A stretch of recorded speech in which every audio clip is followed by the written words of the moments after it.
What's up guys, Mike Thurston here. Today's video is all about rear delt training. So rear delts, for those who don't know, but very simply, is this little area here, the back of your shoulder. You've got three parts.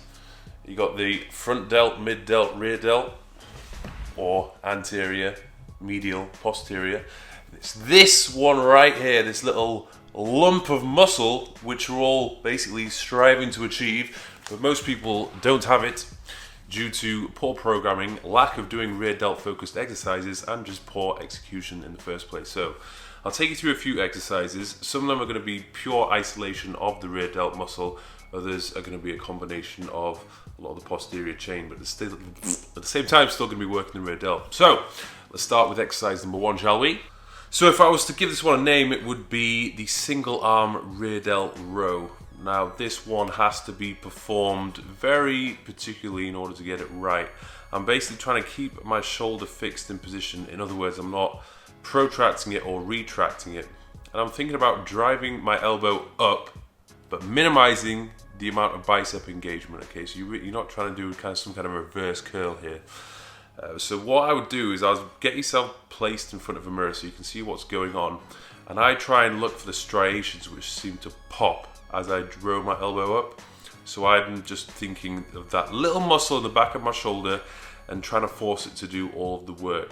So this one will take practice, but if you nail it, you'll definitely start to feel a burn in the rear delt region.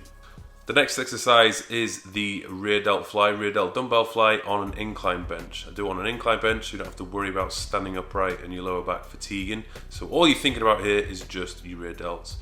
So what I'm doing is I'm pushing my shoulders forward as far as I can at all times. It's probably one of the only exercises where I'd get you to protract your shoulders. So what I'm doing this exercise, I'm actually thinking about pushing my hands forward and scraping the floor. Okay, let that just sink in. Imagine you're lying on that bench. You're trying to scrape the dumbbells across the floor. So having that in mind should help you to push your shoulders forward at all times and maximize rear delt recruitment. Now the reason why I'm not going all the way to the top is because if I was to do that, I would over engage some of my back muscles and I would actually retract my shoulders. So I guess I'd be doing just half of a repetition. I'm spending minimum time at the bottom of the movement because there's not much going on here, no tension. So I'm focusing on the areas which are hardest within the movement. Now another way to manipulate the exact same exercise is to grab a much heavier weight. And you're basically doing swinging reps. So you're spending no time whatsoever at the top or the bottom, you're just constantly moving backwards and forwards. And the fact that the dumbbells are actually heavier kind of forces you to keep your shoulders forward anyway, so I don't have to think as much about pushing my shoulders forward at all times. So when doing something like this, obviously it takes much less time to do a full repetition, so I would do very high reps of this movement. And honestly, when doing this, I would go till complete failure, to the point where I literally cannot handle the pain which is coming from the back of my shoulders. But again, when you start off doing this exercise, the first 10-15 reps probably aren't that bad. It's when you hit in the 20 plus range where you really start to feel the burn, and that is when the magic starts to happen. Now the next exercise is a face pull using the rope on the cable. Now when it comes to hand positioning on this one, I've debated, I'm trying to figure out which one actually recruits more of the rear delt fibers, whether using my hands positioned in the clip here or whether I'd completely reverse it, so I'm basically in the pronated position and coming back like that. I do find doing this one's a little bit more uncomfortable. So things you want to bear in mind when doing this one is obviously keeping the movement slow, controlled, and I would try to temporarily squeeze that contraction at the top of the movement.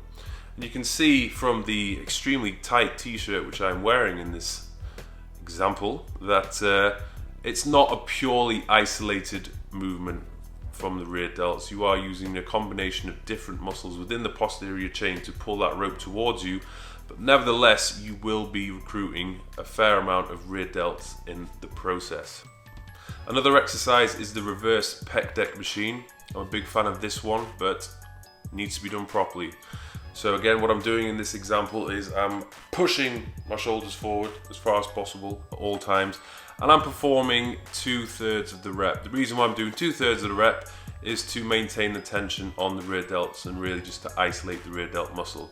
If I was to come all the way up to the top of the movement, my shoulders would start to retract and I would over-engage my back muscles, which is not necessarily a bad thing, but I'm not trying to do this in this exercise, okay? One thing that I bear in mind when doing this exercise is to make sure that when you pull that weight back, you do not internally rotate the shoulders. So doing that, for example, I see quite a lot of people just internally rotating just to try and pull that weight back. So at that point, you're probably fatigued and you're probably lifting too heavy, so stop doing that. Ensure that you're always keeping your elbows at the same level as your shoulders as you go through the movement. You don't want to be pulling back or pulling on, doing any funky variations like that, okay? Now this one is an interesting exercise. I actually got this from John Meadows. It's, what would you call it? I would call this the spider wall crawls, okay? So I'm getting a band, I put it in between my wrists on both arms, and I'm basically crawling up and down the wall. But as I do this, I'm pulling my hands apart as hard as I possibly can the entire time I'm doing this. So there is constant tension on my rear delts, probably throughout my back as well. But this one is a true test of just your mentality on how much you can push yourself. Because after going up and down a couple of times, it's gonna get tough and it's gonna burn like hell. And you're just gonna need to power through and do the desired number of reps. Now this exercise is gonna be as hard as you make it and as hard as the effort you put into it. The final exercise is the reverse cable fly. Now, this variation is slightly different to the reverse flies I've done in previous exercises because I'm actually allowing a little bit of scapular retraction to occur. It's actually, I found this one very hard to keep your shoulders pronated throughout the movement. So we are going to be using a combination of your posterior chain muscles to do this exercise, but you will be working your rear delts. I try and ensure that when doing this movement, I do not allow any bending of the elbow to occur. The elbow joint is fixed throughout. And just mentally, I'm thinking, right, let's try and move this weight only using those tiny little muscles at the back of my shoulder. And just that sheer focus on trying to use only those muscles does make a difference. And again, you should really start to feel the burn near the end of the set. Now, when it comes to rep ranges and the number of sets which you should be doing, this really does depend upon the individual and how they implement it into their training program. Personally, and from my experience of training clients, I find that the higher rep ranges tends to be more beneficial for the rear delts. And I'm talking like 20 plus. I have done with some of the rear delt fly exercises, with the swinging ones in particular, I could do 60 reps. Okay, so it is a little bit different. It's definitely outside of the hypertrophy range, the typical hypertrophy range, which most people would consider to be 8 to 12. But that's just the way it is. That is rear delt training, and that's how I would advise you approach to training them. How often you train them, again, depends upon how much of a weakness they are. If they are very weak and almost non-existent, I would recommend training them at least twice per week, fitting them into your training regime at some point, probably near the end of the workout, not at the start.